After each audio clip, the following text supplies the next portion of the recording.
Embrace discipline in your life. Immature people are undisciplined people. When I started stacking up wins, the first Ironman I did as a dare, I did it on my honeymoon. I said, you want a free trip to Hawaii? I'll just do this Ironman. I'll get people to pay for it, and then we'll spend 2 weeks, it'll be for free. And we're the special ops of the military for that kind of community. When they're hurt, we're defense. And if you do it to get the people to say, good job, you're missing the mark. My testimony, my thing is that words from other people developed me and encouraged me when I didn't have it. I don't have faith in me, but I have faith in your words in me. If you believe that I can do it, I'm going to believe your belief over my unbelief. If you want something bad enough, you'll do whatever it takes for a season of time to live unbalanced and get that thing.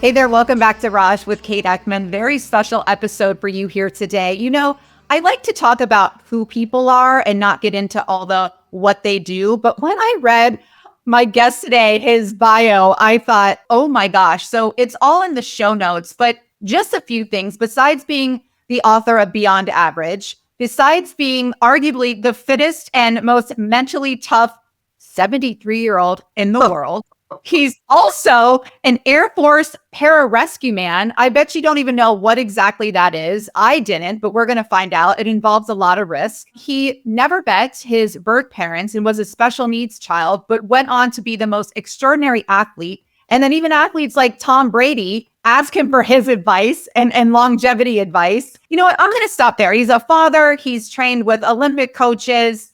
He's done so much, but most importantly, he's a really cool, nice guy. And so I'm so honored to introduce you to Robert Hamilton Owens. Robert, thank you so much for being here today. Hi, Kate. Nice to have you and interviewing me, and it's good to be with you. It's so fun because, you know, I love people who make me feel like an underachiever because I feel like I just go. And I've been, you know, really reassessing how I define my worth. And instead of it being about all the accolades and awards and degrees and things like that. But your background was so fun and fascinating to learn about because you've done so much and you couldn't be just hanging out, not doing much right now and enjoying your golden years. And even at 65, you were doing, I didn't even talk about that in the intro. You have completed 12 Ironman triathlons. How could I leave that part out? And you're doing so in your 60s still. Where does this drive come from? Why do you do it? Why does it mean so much? And how can we all do that version of it? I know we all don't want to do that, but our version of doing an Ironman. It's interesting. I have had for a long time, sort of like Goggins, a thing inside me that says, I wonder if. And that comes from rejection. That comes from failure. That comes from poor self-worth. That comes from being told that you're a mistake. Growing up, it comes from that place of insecurity where you're told you can't and don't try, or don't you know you're screwed up. And then you have some breakout situations that says, you can do something, you can do this, or you can do that. We were talking before the show started. John Urbanchek, who was the Olympic swim coach that you know or know of, he said, hey, Owens, you're an idiot, because he couldn't say idiot. But he said, Owens, you have so much more in you than you know.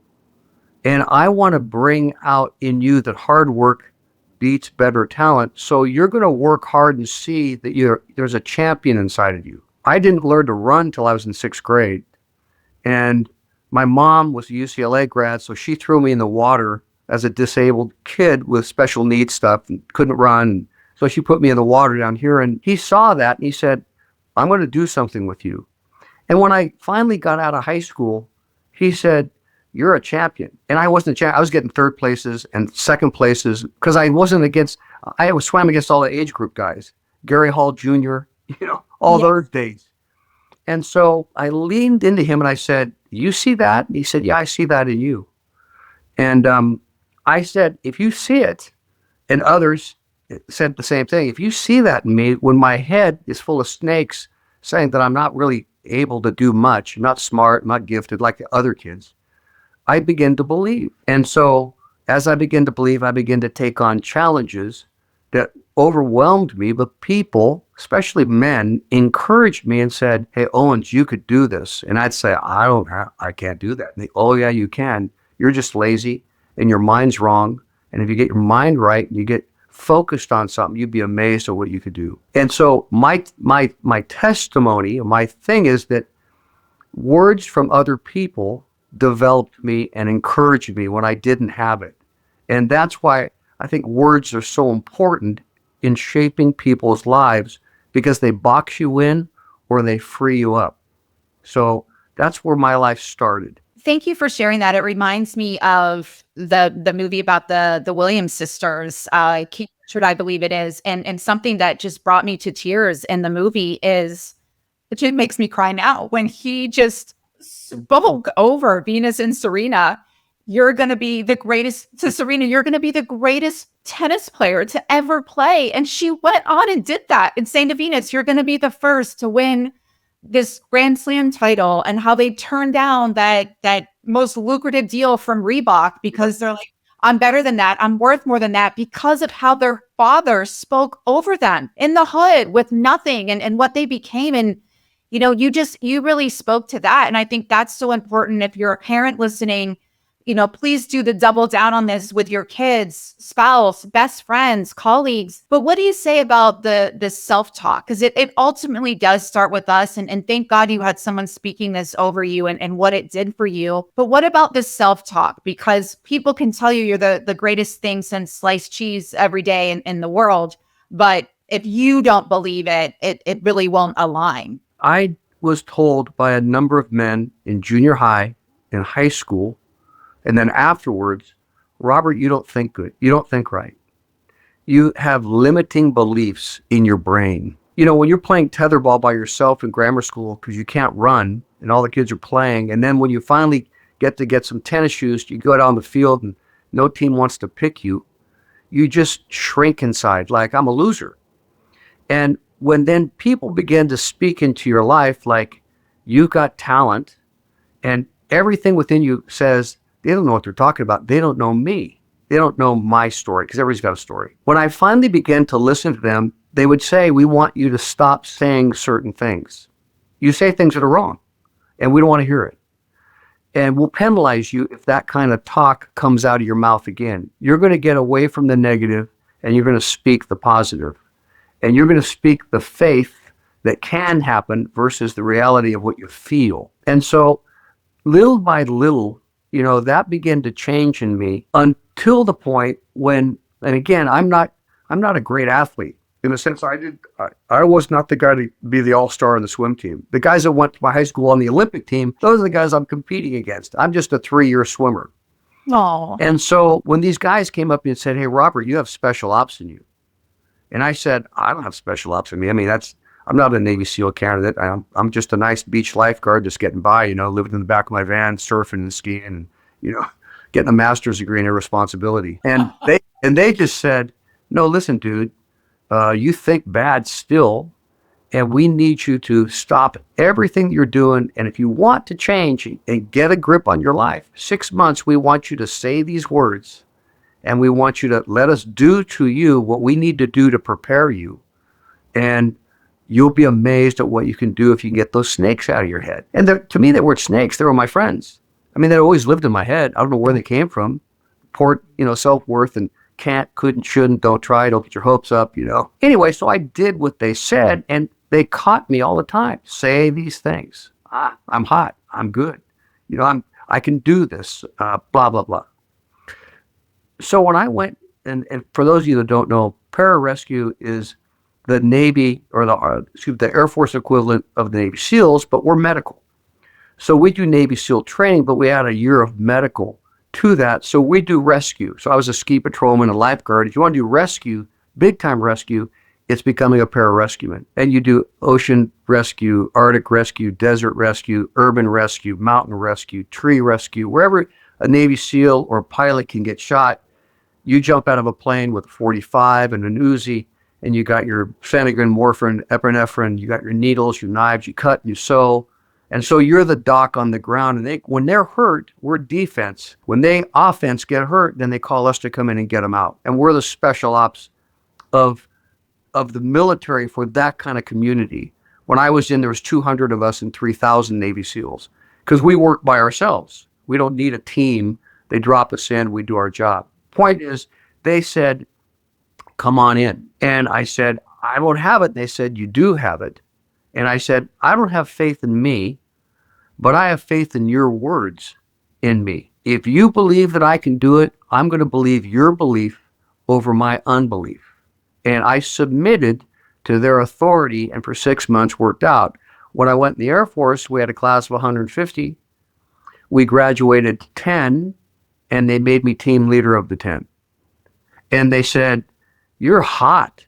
And everything within me said, I don't even know what I'm doing here. I mean, I'm just glad to still be named because I still had snakes in my head. And that's when I learned about developing a mind gym as much as a physical gym. So now when I train special ops candidates or college athletes, I say we're going to have a physical gym, but we're going to spend our time before the physical gym in a mind gym to get your mind right. And you need to grow your mind. And we take kids now for 9 months straight to reshape their minds so they can do the extraordinary things that they don't think they can do. And then they always say stuff like, really, I didn't know I could do that. I said, we were the same as you. We didn't know we could do it either. But people changed the way we thought. Neuroplasticity in our brain rewired our brain to where we could go through those feelings, those limits. And that's what I love to do with college athletes, high school athletes, but I do it with adults too. Like, how long have you been thinking like that? That's stupid. Well, since my mom said it, or my dad said it, or since the divorce, or since the sickness, or, I was raped or abused or whatever. Well, then that's long gone. Let's rewire your mind to move forward instead of carrying the past with you and it limiting your life. Do you think some of these snakes in your head came from the fact that you did not grow up with your birth parents and what meaning you made of that? Can you talk to us about that? Because all of us had childhood trauma, whether we had, a seemingly great childhood or our parents weren't there for whatever reason. I just can't help but see the correlation or just how you were deeply or not deeply impacted by not knowing your birth parents and then being raised by a judge and having special needs. I'd love to hear how that impacted you. What I talk to folks about is that when you're born, this melon is pretty empty. Like the top of your head, let's say, is a vacant lot. And there's not a lot of thoughts in there or concepts. You're brand new. You pop, boop, here I am. And then culture begins to come live in your head. The things that people say take resonance. So they're not your thoughts. They're thoughts that people have placed in your head. And you carry them around in your head in this vacant lot, and they begin to grow like weeds. And you think it's just you thinking, and it's not you rethinking the thoughts that they stuck in your head. So for me, I had a kid in third grade who was my best friend come up and say, don't you know your mistake? Your parents didn't want you. Oh my God. I didn't have a clue. And so I rode my bicycle home and said, hey, am I a mistake, Mom? And she said, who told you that? And I said, Terry. And Terry's my parents' best friends, their kid.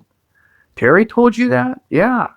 My mom said, you go get on your bike over to Terry's house and say, my parents didn't get stuck with me. My parents chose me. Your parents got stuck with you. And so but that concept of being unwanted or a mistake, I carried that. Then I had these bad feet and I couldn't run until sixth grade. And that was, you're a loser. You're less than. You can't. And all that stuff is subconscious and it lives inside this brain, takes root. And you then say, well, where are my parents? Or what happened to my parents? Or what? And I'd say to my mom, what do you think happened? Why did they get rid of me? We don't know, but we love you and we're glad you're ours.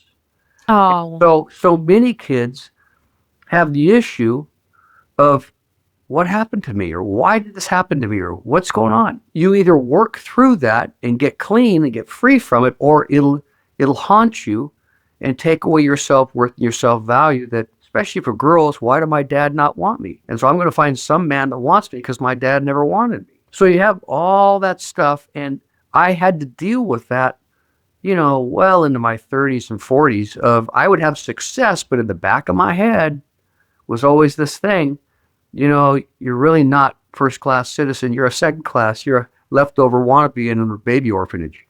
And you need to work through that and have someone help you process that, lest it rob and steal from you your future. What would you say to young kids and even, those of us in our 40s, 50s, 60s, how we can raise our self-esteem and our self-worth and our and kind of eliminate some of this negative self-talk? Or I think we think of that one comment that somebody said when we were in third grade, or something mom or dad said to us, not meaning anything bad by it even. Or, I mean, kids can be so cruel in school, but how do we improve our self-esteem in a really practical way? Honestly, you have somebody that you who's capable help you process your stuff. Many people don't have the humility to go for help, and they just suck it up, and they make everybody miserable because they're miserable, or they say stuff, hurt people. And so you either look in the mirror and say, I'm not good, I'm not right, I need to fix this, or you go out and bleed on people the rest of your life, your wounds. And I was fortunate to run into people say, we're going to help you process and work through this as best you can, junior high, as best you can, high school, after high school, in the military, after the military. I would talk and say to folks, how do you process your stuff? How do you work on your issues? Oh, I know, right? You don't have any, right? You laugh because everybody's got issues, little bit by little bit. And then, I became a pastor. And when I became a pastor, senior pastor for 25 years, I would listen to all these people with all this stuff, burn victims and rape victims and drug addict this and that. And I'd say, how can you carry that pain with you? How can you carry those things? You need to work on getting free. And some made great progress, and some said, "No, I don't want to work on my stuff like that." And I'd say, okay, then you have your own jail cell that you're living in, that you're carrying around with you everywhere you go. And that's what you want to do, knock yourself out. But a lot of the reason people do drugs is pain. And so, how's that working for you? And you talk to them, and, we oftentimes want to help people more than they want to be helped. And we want to help people, but they don't want the pain, mental, emotional, relational, social. They don't want the pain of working on their stuff. They'd rather hide from it. But Yeah, I have to pause you for a second because I just got full body chills and you're speaking my language, and I'm just pretending we're at a coffee shop and no one's ever going to see this. But that's why I love this show, because that's what it is. I've been working through this. I'm on a better place than I was even a week ago, but I would love your insight in, because you sound like you're like me and we want to help everybody, and we've worked and we've improved. And so we want this gift for everyone. Something that came to me recently, Robert, was that I cannot want healing, for instance, joy, success, good relationships for people more than they want it for themselves. How do we not only release that wanting to help and save everybody, especially those who do not want to be helped or saved and don't want to go to therapy or get a coach or do the daunting but rewarding work that you and I have done? How do you help those of us who, because you're like me, we want to help and save everybody and we can't. And then there's a lot of resentment on both parties, both the person wanting and trying to help and the person who is resistant to the help. You have to do the work where you say, what is happening in their life? And if they don't want to be helped or healed as much as you do, then you say, as much as I want to help you, you don't really want my help. It bugs you, bothers you. It seems intrusive. So I'm just going to back off and let you be who you are and suffer until you get it together. I'll give you an example. I have a son. He was 6'5", 235, got scholarships in football to Oklahoma, Nebraska, and Florida State. He lost it all to drugs. Oh. And so he comes down and gets another DUI in Orange County. He was angry. He was angry at his ROTC coach in high school. He was angry at his football coach in high school. He lived in anger, and that anger got to him. So he gets thrown in jail down here on his third misdemeanor count. And he says to me, "Dad, are you going to get me out of jail?" And I said, "No. You can live there with all your new friends and have a great life. You deserve to be there. You're a mess. You're screwed up and you know better. And I love you, but you're a bad person on the streets, and I don't even like you when I'm around you half the time from your attitude. So go suck it up and have a nice time in jail. Anyway, he wrote me at the end of the first month. He said, "Hey, Dad, come get me out of jail. You love me, well, get me out of jail." I said, "No, live there. You worked hard to get there. Stay there." He would say, "Okay, second month, third month, fourth month, fifth month, Dad, will you please get me out of jail? Get me a lawyer, get me out." I said, "No." What I was doing, I was waiting for him to leak some brokenness. It's not the world's fault. It's my fault. You can't blame your coach, your principal, the cops, the authority figure, your boss. You can't blame everybody for what's going on inside of you. They may trigger it, but it's not what happens to you. It's what happens in you. And so on the 6th month, he sent me a 3x5 card and he said, "Dad, I'm screwed up." And I went, "Whoa, first time in 5 years, Tell me how you're screwed up." And he said, "Dad, I'm screwed up and I know I need help." And I said, "I can give you 21 ways you're screwed up. Why don't you tell me those 21 ways so I don't have to tell you?" And he wrote me back, said, "Dad, this is why I'm messed up, messed up, messed up, messed up, messed up." And I said, "So what do you want?" He said, "I'm just a 6 month in jail." He said, "You get me out and I'll go into AA and I'll go into a program and I'll work on my stuff." And I said, "What stuff specifically?" And he said, "I'll go work on this anger and I'll go on with this violence and this drug thing. I'll go." And I said, "Are you still a liar like you've been for the last 5 years? Or are you just manipulating me?" And he said, "No, I'm telling you the truth." I said, "I don't know, but I'll give you one chance. I'll go get his lawyer and I'll get you out of jail." So I got him out of jail. I looked at him. I said, Are you going to deal now, or are you going to lie?" He said, I'm going to the program." So you went to the program. He did the program. Today he's married, and he's a pilot, and he went back to college, and he got his degree, and he's got a kid, and life turned out. But he had to spend the time for 5 years breathing in that breathalyzer and going to those AA meetings for 3 days, 4 days a week, giving him time to process the snakes in his head, forgiving the football coach, forgiving the ROTC coach for not doing this and that, blah, blah, blah. And he wanted it. I wanted to help him all the time, but he wasn't ready. And we try to help people who aren't ready. Like, have you hit rock bottom yet? I don't know. You've been through 3 marriages. How about that 4th one, huh? You just say to folks, "I think you're a liar. I like you. I'm for you, but I can't afford to help you because you don't want it bad enough." And we fix people's fixes when they shouldn't be fixed because we're merciful at the wrong time. But when they finally say, "I'm at my place, I'm in a learning curve now," then you go, "Really? Tell me about it." And then you begin to help and see if they really are. They oftentimes become wonderful and they work through their stuff and they grow. But we want to help folks, and they don't want it as bad as we want to help them. And there's a process, and I'm always getting in the way of trying to help people when it's not ready yet. I've been interviewing people for 22 years, and I've never heard a story like that, and a parent exercising his love in that way, I will say, and the result, and that we got to see what loving someone, your child of all people, loving someone in that way and what it did for them. Because what do most people do? And listen, I'm not a parent. I think it's the hardest job in the world.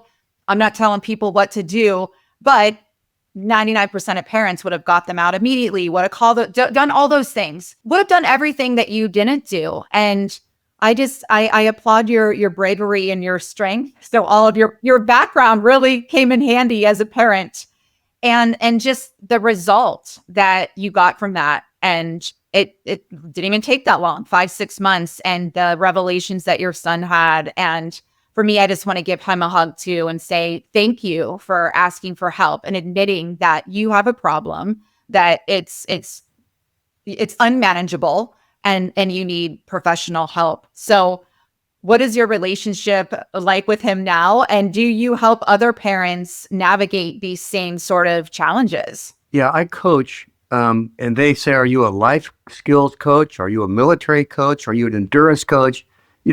A little bit of everything. I work with a lot of people with different issues. And my relationship with him is great. He kisses me on my cheek and hugs me, and we talk a lot. So it just takes time, and things can turn around. I had a television program on Fox for 25 years, and that television program went into 5 different prisons. And so I did prison and jail work, and I'd go into guys and say, "How screwed up are you?" And they'd say, or I'd say, "Who'd you shoot? You're murder one. Who'd you kill?" And they'd look at me, I say, "I shot him," or "I shot, what for?" And we just talk. And I say, "So what are you doing now?" I got life without, or I got 2 more years to do. And I just talk to guys and say, "Are you ready yet to get clean? How long do you want to be a meth head? Or how long does that anger issue going to control your life?" So whether it's little athletes in junior high or high school, you talk to adults, it's pretty much the same. And a parent has to learn to read the tea leaves versus just hopping in with the emotion and saying, "Oh, I'll rescue," or "I'll make a ride," or "I don't know what's going on."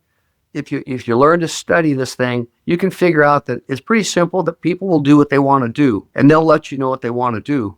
And you don't need to get in the way, because you probably can't convince someone to not do what they want to do. But when they want to change, they'll let you know that too. How did you manage your emotions around, like, what's coming up for me is you technically allowed your kid to suffer, because it's the same as if your kid's like, "I need some money for this," or "I need this," and you say no for whatever reason. You don't want your kid homeless on the street. I think yours was it's different because he could have killed someone, including himself. And so how did you manage your emotions having this child in jail, and then also having to say no to him? You learn to not say anything, and you learn to process and take long walks. My knee-jerk reaction is to get involved and be a people problem solver. I learned long ago that easy decisions you make in 5-10 minutes or an hour. The hard decisions, you take some time and process and sleep, and wake up and sleep and be bugged by it, think about it, lose sleep over it. And pretty soon, that ball that you turn while the snowflakes fall down, pretty soon all that stuff sort of settles and you get it. But you can make a decision too soon, or the system can force you to make a decision too soon. And you need to be aware of that in you, and sometimes go to somebody else and say, "This is my situation. You've been through it maybe.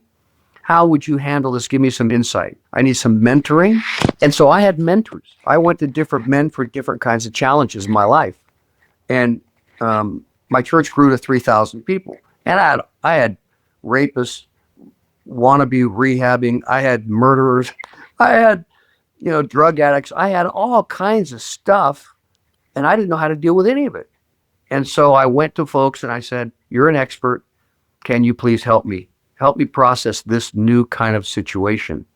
And over time, not in the beginning, but over time, you begin to figure out more and more. Wisdom begins to come versus just knowledge. I'm just taking all of this in because it's rare that my mind is blown in a way where I just feel it in every cell of my body. And it's because you're doing something out of the norm that I wish wasn't out of the norm. And it does take a lot of courage, which really is the story of your life. And even I never have had so many notes here in terms of somebody's background and unique challenges that happened routinely. And they were pretty unprecedented, but then that really sets you up to be able to help people in such a meaningful way and help them have more grit. I'm even trying to think, there's so many different directions I could go. I want to ask you about Tom Brady. I want to ask you about these Ironman. So how does one go about having the desire to even do one Ironman, which my cousin did one and he's throwing up so much at the end. And I don't know how anyone does all of that, but that you've done 12, that you wanted to do it, that you couldn't do it, that you did do it. Where did that desire come from? I like a good dare. I love it when people say you can't. Don't show up. Don't you know how old you are? Don't you know this or that? Get over yourself. I just love people putting limits on me. And I did my first Ironman because when I got out of the military, it was the beginning of Ironman. And Sports Illustrated ran an article and said it was the toughest race in the world and only crazy people do it. And I read it and I said, I could do that because I'd been through pararescue training. and I was a swimmer. And I was a beach lifeguard.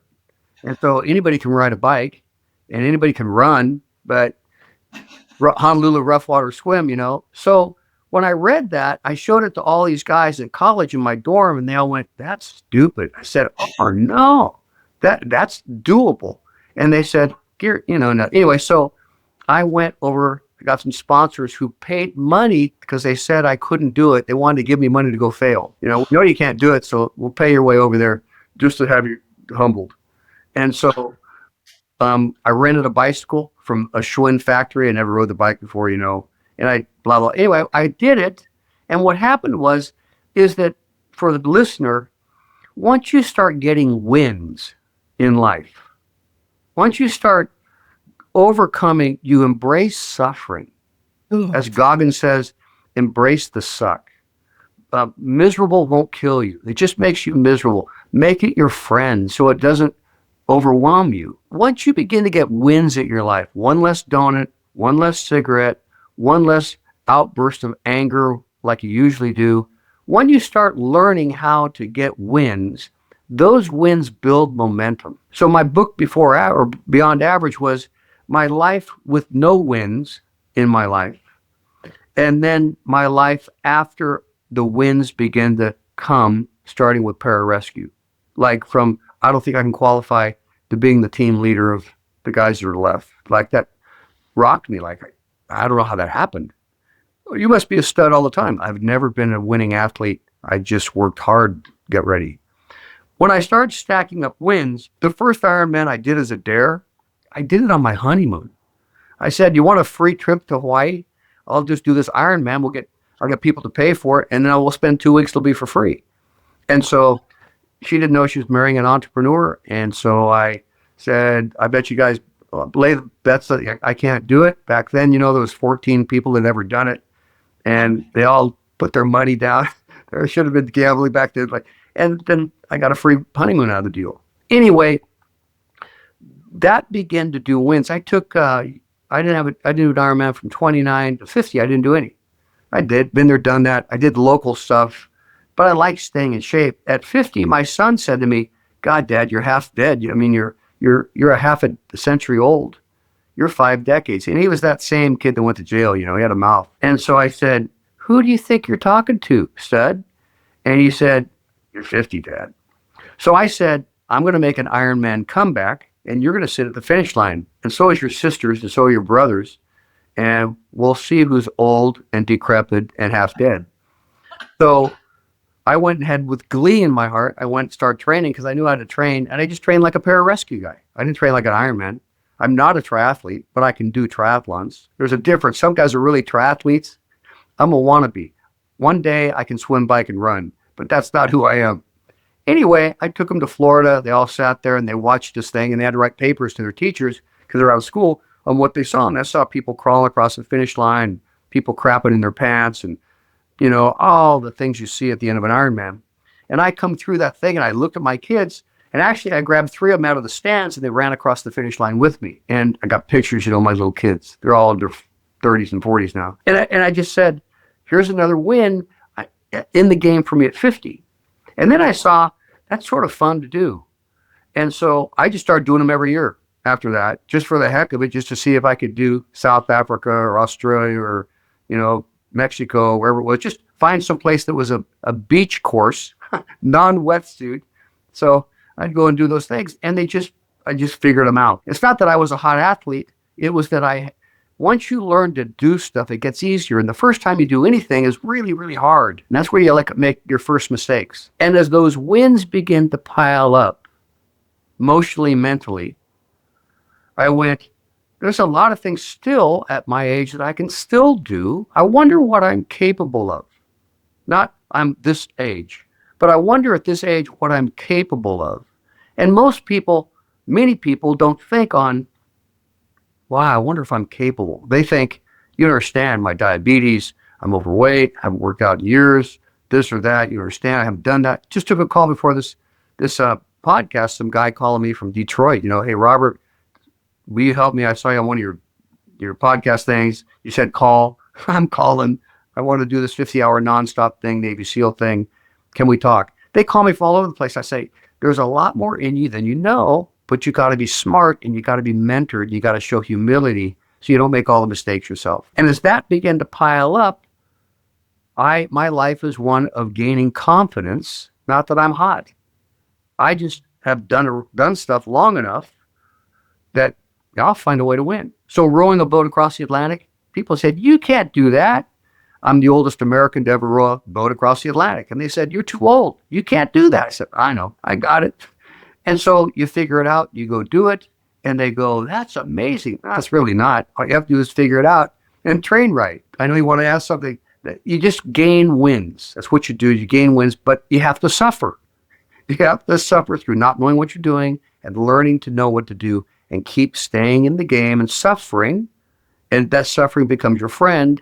And all of a sudden, it's not that big of a deal. I think one of your gifts that's rare, I don't know, because it's genuine. There's a lot of faking it till you make it happening. And we try to emulate what is your default setting, which is it's a game for you. I mean, I was cracking up when you said like a little kid, like, oh, I love a good dare. And it's not a good dare. Like, I dare you to go talk to that hot girl over there and you're 10 years old at school. It's, I dare you to do an Ironman, and that you just take something like that on and that you're giddy and gleeful about people not believing in you. And this is such a good message for entrepreneurs, because something I've learned as an entrepreneur is you got to clap and clap loudly for yourself.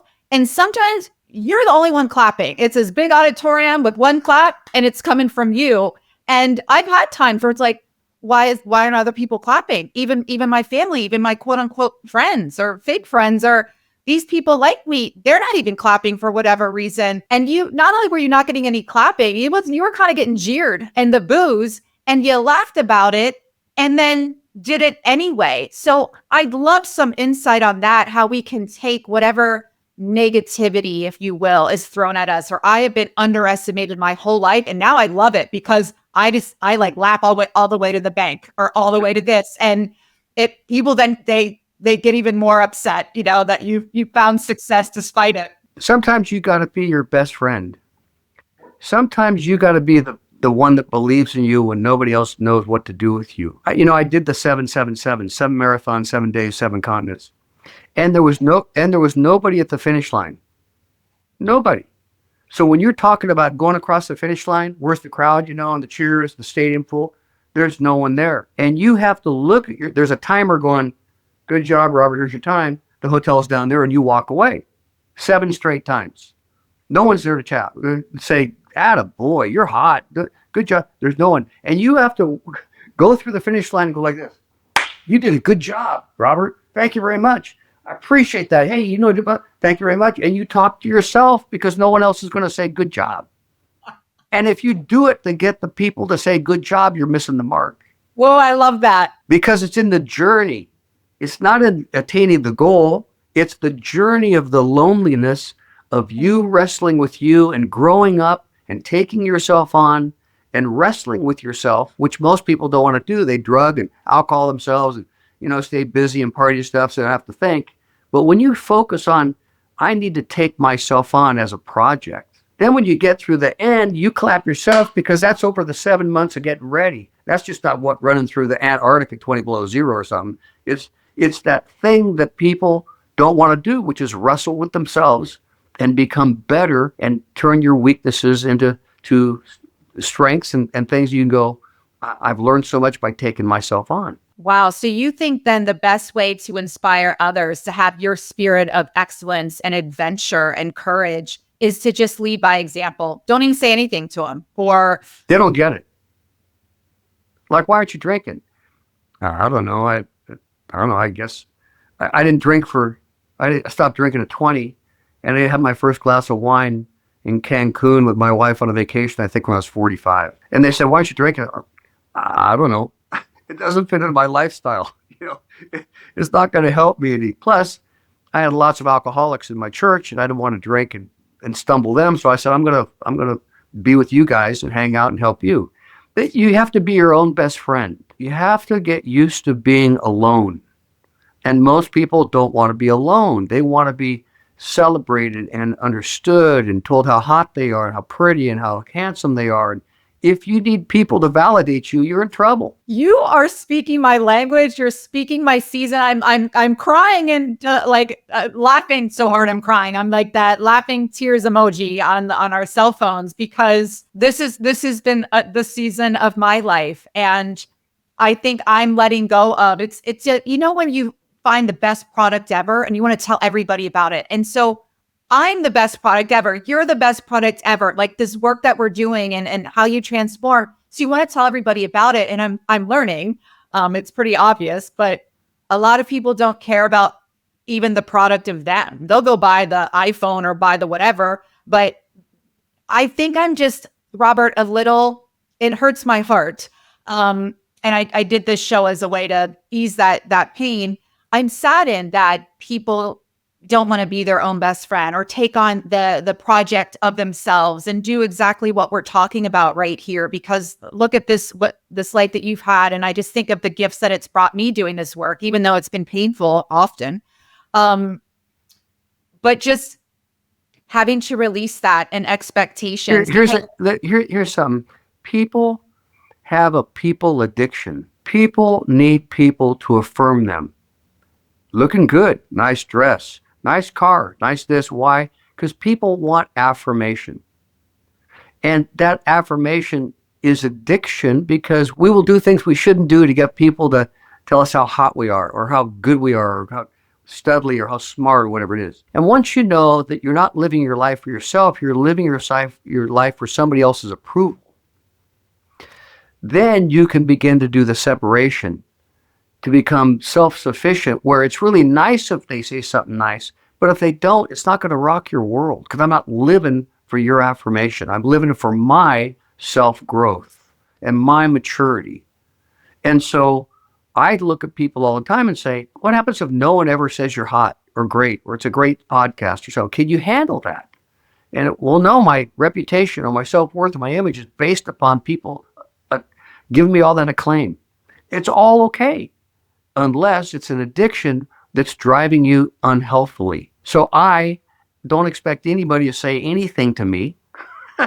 If they do, that's great. But I'm not doing it for that. I'm doing it for, I have a challenge inside that God gives me a car, and if I put gas in it and change the oil and rotate the tires, this car will run pretty well. And I can do a lot of things with it if I don't screw it up. And so I have fun then when people say, what about this? I never thought of it like this. You want to do a podcast? Go do a podcast, but do it for the right reason. And so it's not weighing heavily on me about my self-worth. It's not my self-worth. It's what I do. It's not who I am. Yes. Most people, it's what I do and it's what I am.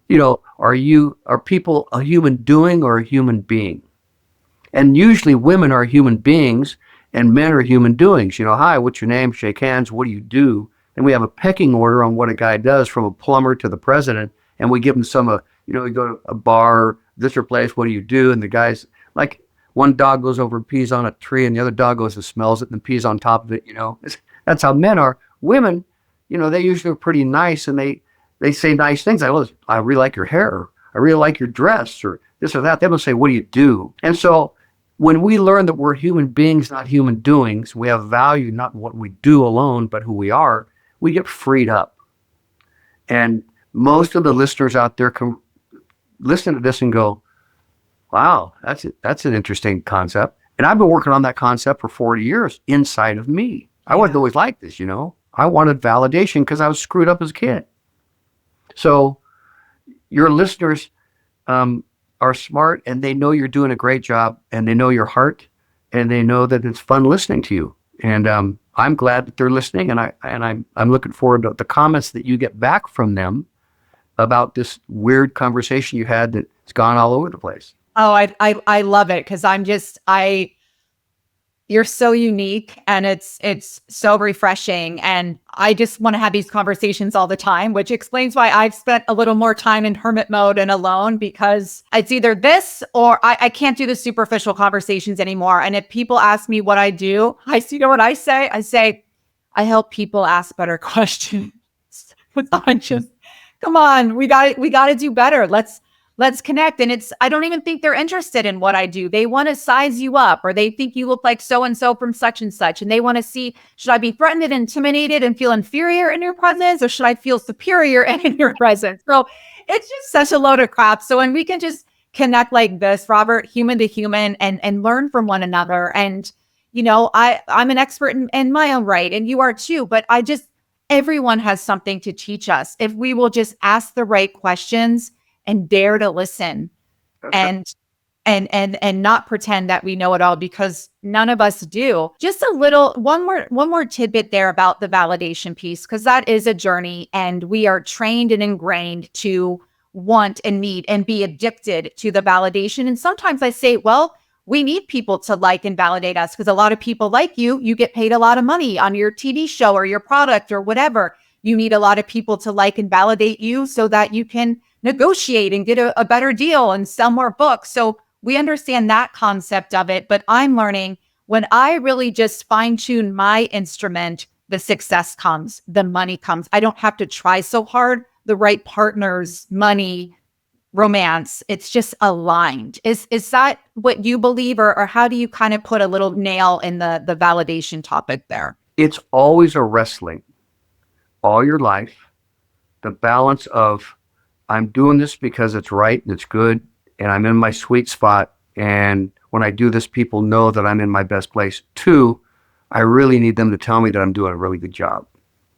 And I really hope that that person specifically will say that to me. And so all your life, every decade is different, talking as a grandparent. Every decade, your 20s, your 30s, your 40s, your 50s, the need for different types of validation is always there. And it's something that you wrestle with. And you just have to find out the balance that works for you. But you're sideways when you break a sweat, when you're around somebody hoping that they really tell you that you're hot. Then you go, because if you don't get it, but why do I need that? Well, because I just do. Well, how am I going to function when it doesn't happen? And you wrestle through that. Like, I'm in my 70s, and to some degree, I don't really give a rip about much of it. I've been told I can't, couldn't, shouldn't a lot. And I'm an entrepreneur, so that feeds right into that thing of, really?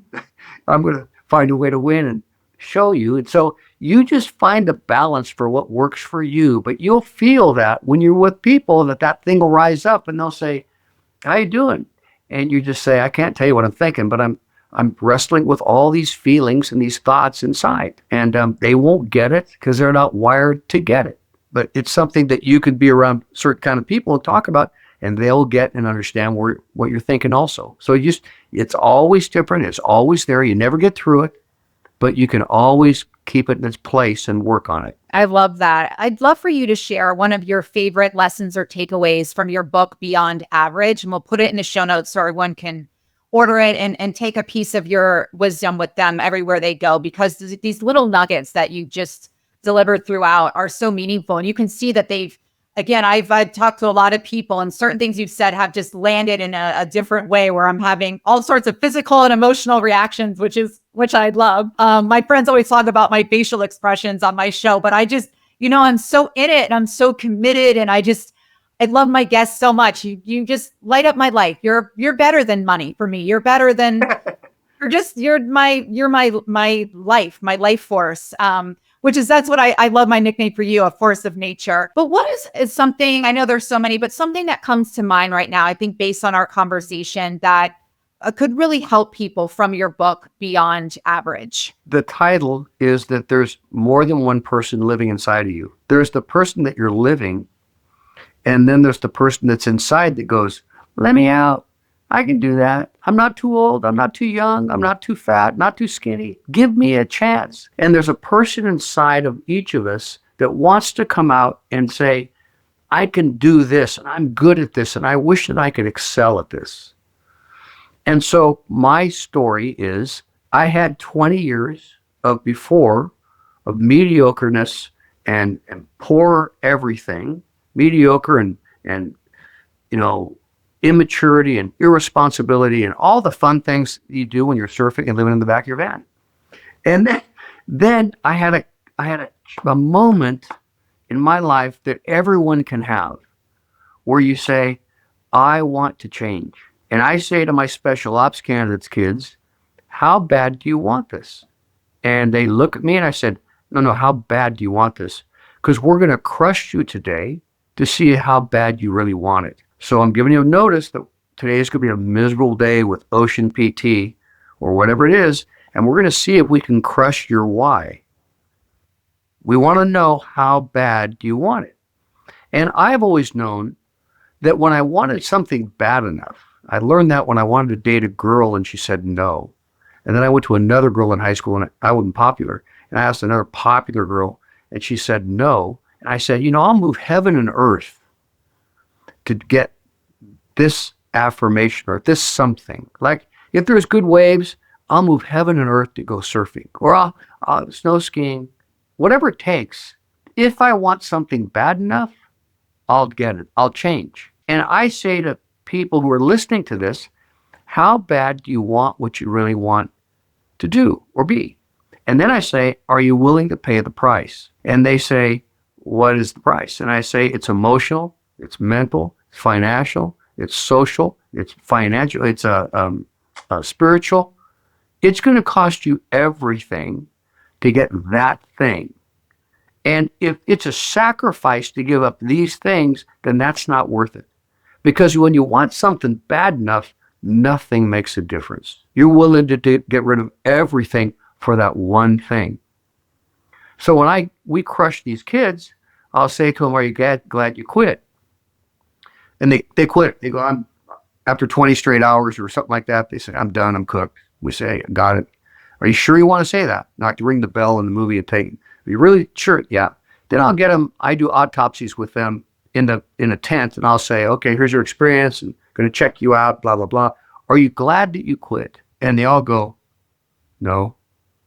And I say, why did you quit? Well, I was overwhelmed and I lost it. So you emotionally lost it after 20 hours. And now 10 minutes after you quit, you wish you hadn't quit. Yeah. And I say to them, so what happened? I lost it emotionally and mentally. And we say, got it. How bad do you want to do this?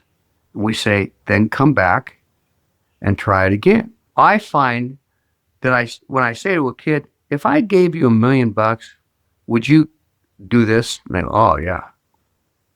And I say, if I give you $5, would you do that? After they've quit, they go, no, it's not worth it. So I say, if I gave you $500, would you go back out there and get in? Yeah, probably. So between $5 and $500 is a place where it's not worth it anymore. All to say that when you want something bad enough, you'll divorce somebody and you'll get rid of that. You'll stop going home to an alcoholic family at Christmas and crash. If you want to lose the weight, if you want to get the degree, if you want something bad enough, you'll do whatever it takes for a season of time to live unbalanced and get that thing. And most people, that person inside that wants to come out, you have to say, do I want to pay the price to let that person come out and change? And most people say, what's it going to cost me? Oh, it's going to cost your friends, family. It's going to cost your job. It's going to cost you everything that you think is valuable at this moment to get that one thing. And are you willing to pay it? And I find that champions, Olympians, winners, they're willing to pay the price. Like every time I go to a new level in my life, I lose my friends. And I say to them, you want to come with me? And they go, no, you're over the edge. And I say, yeah, but look what's over the edge. Look what's there. And they go, I don't want it that bad. But look and see what could happen. I don't want it that bad. Okay, see ya. And I climb up and get in that new headspace. And they're back here with their excuses and all their stuff. And then they come and say, how'd you do it? Well, I left people like you behind and got around the right people who would encourage me. And all my life, I'd had friends that I had to leave them behind, friends leave them behind. And I want to bring them all with me, but I can't take them with me because they don't want it as bad as I do. Get sober, whatever it is. And so to the listener out there, there's another person inside of every listener who says, I see myself as this, but I'm not living it. Well, what's it going to take? What's going to take? I hope not a tragedy. I hope it's going to take you make a decision. You only have one life to live, and it's on autopilot doing nothing. You can change, but you got to change your friends. You got to change your social settings. You got to change everything to then focus on, I'm going to grow into this next place. Some people pay the price, and some people just complain and live a sour life existing because they're stuck, sucking their thumb, that life's not good to them, but they've said no to the hard thing, which is to go suffer and learn to love suffering, because that's what growth is. Every time you grow, you suffer. It's hard. And people need to do hard things to grow. People don't want to do hard things. They want to be comfortable. Then you'll go nowhere. Life is in the hard thing and getting through it and getting those wins. Does that make sense? It makes so sense that I feel like you just spoke to my soul. You just spoke to the season of my life in this last year of my life in a way nobody has, where I had a moment I felt rendered speechless, which is rare. But without me even asking, you brought up the friend piece, and because sometimes I'll feel bad or this or that, or just, yeah, I've literally put everything you said this last year. I have put everything on the line because I want it that bad. And that's the athlete in me, right? The swimmers are no joke. What kind of idiot is in the chlorine 6 hours a day and running stadiums and lifting weights as a kid? Everyone's getting drunk and you're at swim practice. That's right. Who does that? We're swimmers are crazy. That's a whole other story. But it's just the discipline I have from my swimming career, where I'll be candid with you. 2 weeks ago, Robert, there was a voice in me, one of those people inside of me. He's like, I really want to give up. And it was devastating. I was heartbroken. And it's like, come on. Hey, listen, we all have that voice. And if you're doing something, you'll hear that voice often. If you're not doing anything, you probably won't hear it. It goes with the territory. Thank you for that, because we need these reminders. And that's why this conversation is so special to me, because like you, it's a lot of time just here clapping to myself alone. And there's moments where I'm like, man, I'd like a few more claps, or I'd like a little more support. And you feel, because I'm an empath, I feel the blatant non-support even, or you feel that just, or people think you have some rich man in your life, like funding your life. I'm like, nope, all from self-funded.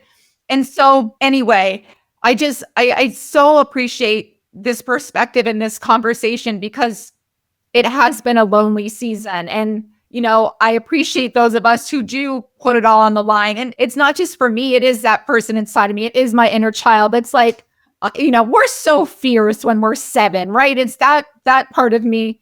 But also I want to do it. Well, I do know I have privileges that not everybody in the world has. I do want to do it for other people too, who maybe don't have a voice for whatever reason, and just be an example of putting it all, like you, putting it all on the line, or like your son in jail, putting it all on the line and seeing what can happen. I think we owe it to ourselves. And so rather than telling people anymore, I'm just going to live it. And if people want to jump on board, like, I wish I would have known you 20 years ago or even a year ago. Cause I'm like, I want to come with you to the scary place, and I'm willing to swim and do all this other crap you want to do. But I think it's just, I'm learning too, to give myself that energy. Like, instead of trying to pull everyone along who doesn't want to come for whatever reason, giving myself some of that energy. It's important that you find the right people to spend time with while entrepreneuring. There's nothing more difficult than being an entrepreneur. And the lows are so low. And the highs can be so high, but so fleeting.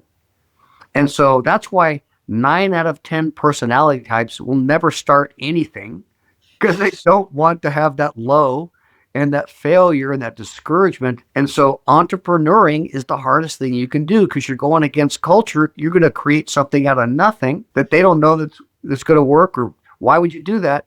But you have a dream. So some of your listeners are entrepreneurs. They don't get it, or they do get it. And some of them are not entrepreneurs, and they go, boy, she's really having a problem today. No, it's just that when you're laying everything on the line for some vision that's inside you and no one gets it, it's lonely in there. And you need to find a group of entrepreneurs and hang out with them once a week and do therapy together and encourage each other that we're going to make it. And you probably will, but it's tough when you're alone. Speaking of being alone, we're both suicide prevention awareness activists, and that big message is you are not alone. And again, you're just my new favorite person. You did this documentary called One is Too Many, and you lost someone that you love to suicide. Can you tell us a little bit about this project? It's on your website. We'll put it all in the notes, but I just a few more questions. Again, this could be a 20-hour episode, but we can do another one sometime. We'll do it in person. I'd love to hear about this documentary. And then after that, I want to just get into how you have the energy to just do all these different, not little projects, massive undertakings that most people will never do one of these things. And you've got 36 things on the list, but One is Too Many documentary. I worked for a group called SEAL Fit, which is a CrossFit gym for Navy SEAL training down in Carlsbad. And I worked with a Navy SEAL Master Chief.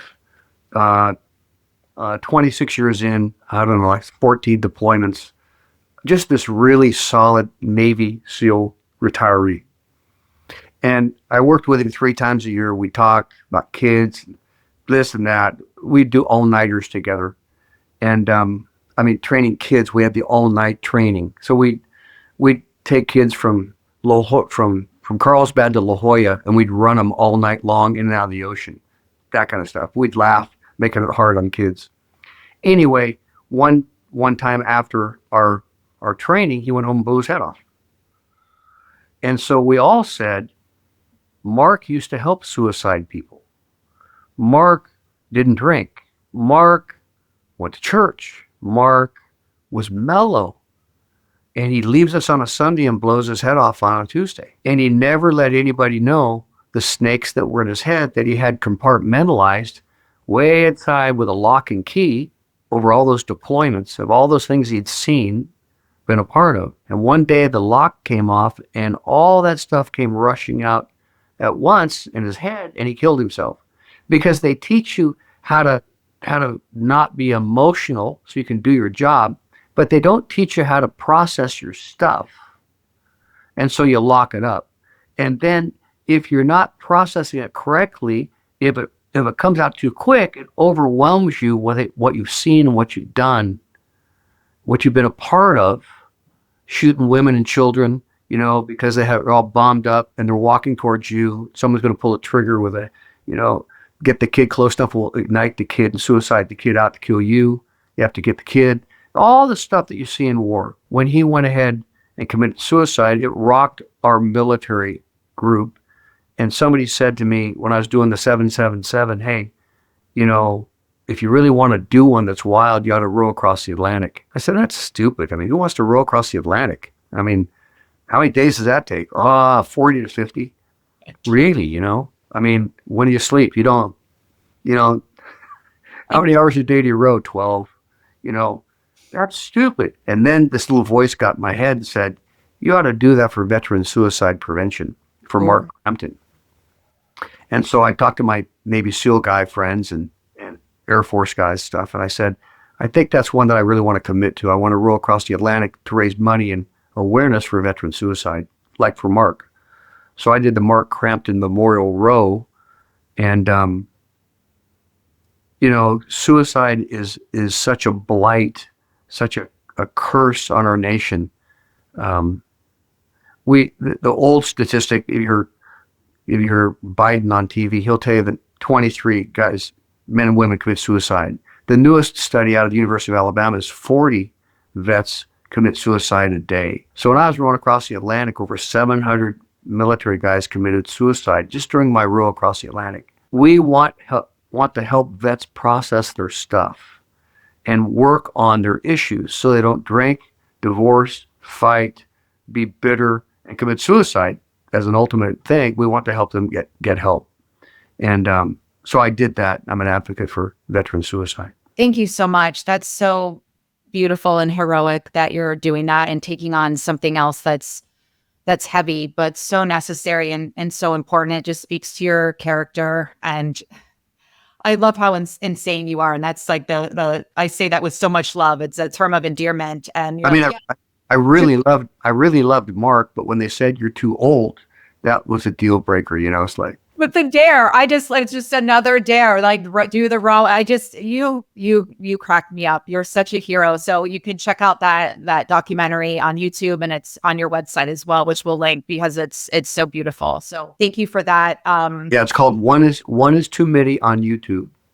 Yeah, and it's really powerful. Thank you for doing that work. Sure.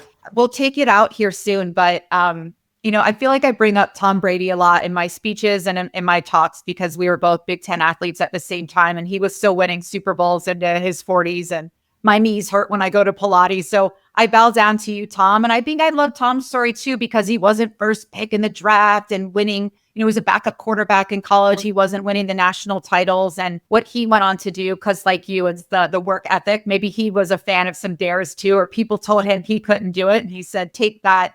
But I love that he's reached out to you, Tom Brady of all people, to say, hey, how can I be fit like you? How can I be like you at 70? What'd you tell him? Well, actually, Tom didn't call me. His CEO, John Burns, called me from the TB12. You can see the logo, Tom Brady TB12 t-shirts in Tampa. He has an assessment center, and they called me and said, hey, Tom wants to know, what do I do the next 30 years? I mean, you're in the game. What's it like?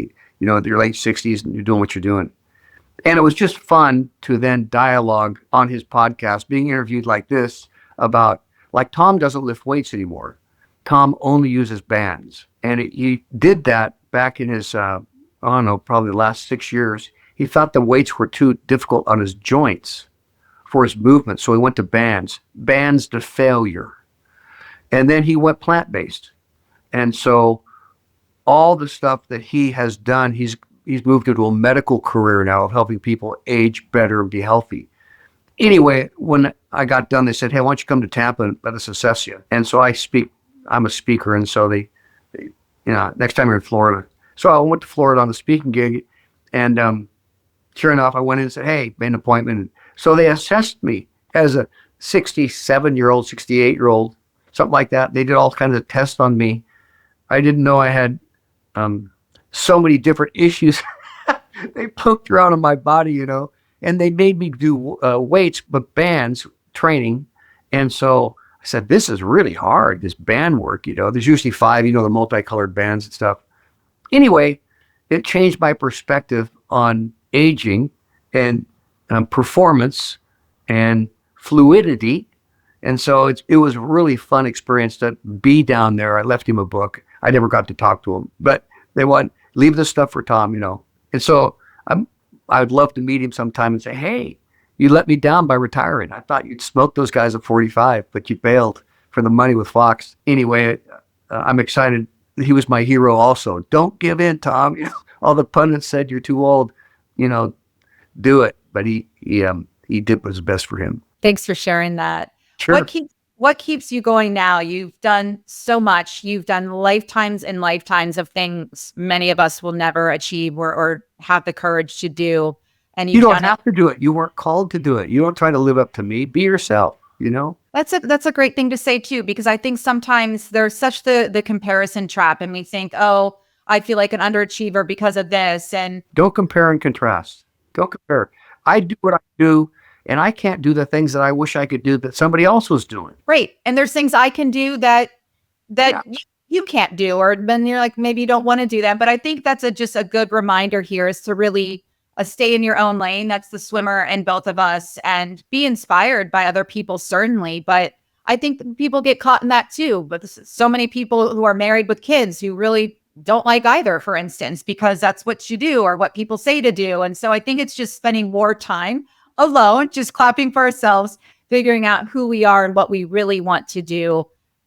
And I have really in italics because it's not what everyone else is doing. Or we listen to this and I don't feel called to do an Ironman. I'm not doing an Ironman ever. And I even have the hardest part down as a swimmer. But this conversation has, for me, the takeaways and that I'm on the right path. And I think sometimes we think, wow, we're really on to something big if we feel alone. We're really on to something big if we're losing a lot of friends. And so just these perspective shifts that we can take in and make meaning from. But as we head out here today of all of these things that you've experienced on your journey, the good, the bad, the ugly, and maybe you don't even label any of it as such, but what stands out as something that you'll look back and think, man, I'm glad I took that dare, or like, wow, I'm really proud of myself for that, or I'm giving myself an extra loud, long round of applause for that. What is that? This SEAL Fit organization has crucible events.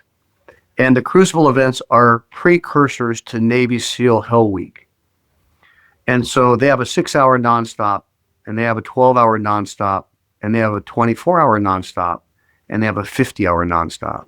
And the 50 hour is the big dog. And what happens is when you go to BUD/S, when you go to Hell Week, that first or that second week of Navy SEAL training, they have a Hell Week, which is from Sunday night at 5 o'clock, the machine guns go off, and the firefight and all the stuff, and they go to Friday night at 5. And they find that the psychological breaking point for the young men and a few young women is about Wednesday night.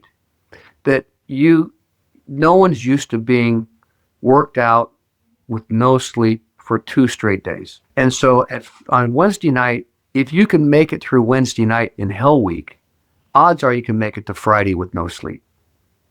Most time your brain flips out. You're just wigged out. You just don't know where you're going to get the next ounce of anything. You just learn to plow. Anyway, they offer a 50-hour experience to get you ready for going in. It's all Navy SEAL instructors. It's called SEAL Fit. Well, of course, I in my 60s wanted to see if I could get as good a shape as I was in my 20s, just because of aging. You know, this thing, you're getting old and you're feeling different and you suck and why don't you sit down, old man, and can you do one more rep, old man? You know, it's like, you just hear it all the time. I then said, okay, I'm going to go dark. And I asked my wife, though, do you mind if I go weird? I'm going to focus and I'm going to not be normal. I'm going to be really tired. And for the next year or so, I'm going to do nothing but train for this 50-hour nonstop, which make me the oldest guy in the world ever attempted. And anyway, so I trained, and I trained in Encinitas with Navy SEAL instructors, the ones that were going to kick my ass. And they said, Robert, you really shouldn't show up. And I said, I know. So when I went down there and did it, and was standing at the end with all these kids, the thing that stood out was when the guy that told me not to show up, I got to shake his hand. And he said, good job. I said, yeah. And that's all I said, because he had to eat his words. And he was embarrassed. I said, and the really fun part is I got an Ironman in 3 weeks that I haven't trained for. And then 6 weeks after that, coach, I have a 777, 7 marathons, 7 days, 7 continents. And so I'm just glad I knocked this one out on my way. And he just looked at me and I went, see ya. And so what stood out was I'd like to see this really good guy just go, huh? And I went, I win. So there's moments in time where you get vengeance or you get revenge, where the validation is different than the way that you thought you'd get it. But to have this Navy SEAL commander, 20-year Navy SEAL commander, look at me and say, oh, what? And I go, never mind. And I walk. And so that was a really fun experience in my 60s. I've had them in every decade, but that was a good 60s one. Thank you for that. You need to walk around with a microphone and just drop it everywhere you go. I would have loved to see just an actual microphone drop there in front of that man. That is such a legendary story. You are a legend, my friend. I don't know. It's fun to prove yourself, that you bet on yourself and you win. It may not come out pretty. It may not come out the way you want. But when people bet on themselves versus what people have said about them or what their culture has said to them, when you bet on yourself and you then focus, people become really happy, but they have their real lows, like podcasting, where no one says anything.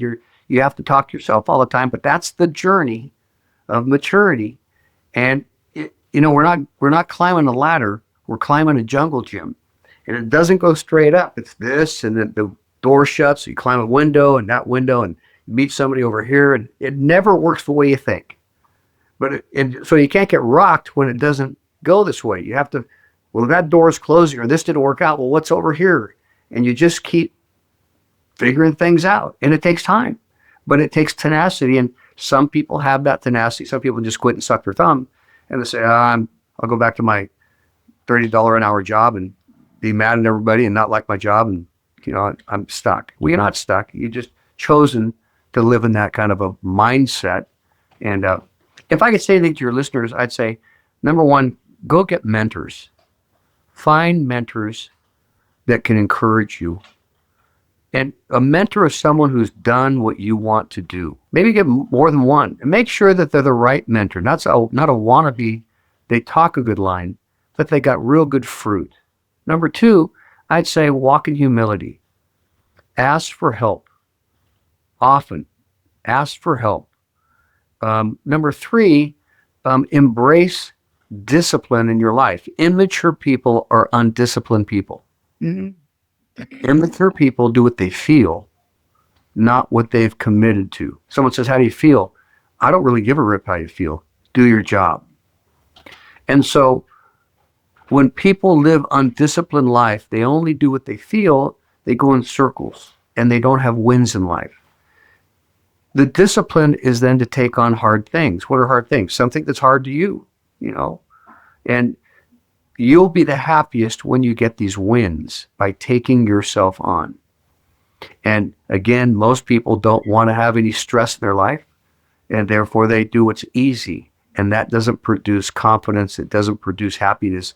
It produces failure and poor self-worth. So if they could learn to take on something that's hard for them, whatever that is, and begin to get better at it, they'll get excited because, wow, I'm changing. And so those kind of four things, if the listener can think on that and then call you or write you and tell you what they learned from this podcast, and I would love for them to do that and say, that guy Owens is nuts, and don't ever have him on again. Or, I like that guy, and these are the three things that I learned from him. I wish that you in the audience would write Kate and give her feedback about this and what you liked about it, what you didn't like about it, so she can get the right people for her audience to encourage you. And so if those kind of things would percolate in people, I'd be a happy man, and so would you. Yeah, thank you so much. Thank you for lighting this extra fire in my belly. And I have some tasks coming up, and I'm moving, and it's just trying to mentally and emotionally prepare for the physical labor of moving out of the home and into the unknown for a moment. And so I'm like, I've got this. I will think of some of the things that you've done, and I'm like, this is easy. Packing is really easy, and having fun with it. So whatever your thing is, whatever your struggle, your challenge, your goal, your desire, all of us just lighting that fire in our belly and having people like us to reach out to and listen to the show again and again and just keep going and really figure out what is important to you, and let that inner child, that inner voice that says, hey, I really want to do that, sign them up for the thing and help them. Sure. You bet. Yeah. It's fun to explore. You have to fail forward.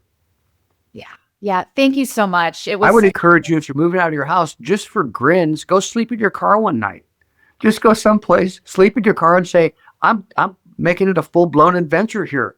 This whole thing is hard for me to do, and I'm just going to go sleep in my car just to say this is nuts, because you'll make it. You'll make it. You'll make it moving in this new place. You'll just make it. You don't know how, but you'll make it. And you'll look back and you'll go, bada bing, that was fun. I found a way to win. You can do it. It's an adventure. I'm embracing the adventure. And thank you for just giving me that extra push and grit and also the humor. That's one of my strengths and values. So you're going to keep me laughing and smiling. And when I get tired, I'm going to think of all the things that you've done and be like, I got this. And we can all channel our inner Robert Hamilton Owens. So thank you. You get discouraged, you give me a call. I sure will. Thank you for that. Thank you for that. So my website, for people that want to follow, it's my name, Robert Hamilton Owens. And Hamilton's my middle name, which is a nice name that gave to this adopted kid, roberthamiltonowens.com. And I'll even do this because it's always fun. My phone number for those who are listening is 949-542-9600. And if you get wild, call me and say, I heard you on that podcast. And I get phone calls from all over the world. And I say, which podcast? What did you hear? And they'll tell me, and I'll start laughing. What do you want to talk about? And so if I can encourage anybody out there, I'd be happy to do it. That's what we're supposed to do, as older folks. I was on, you don't know Sam Taggart. He has this huge following.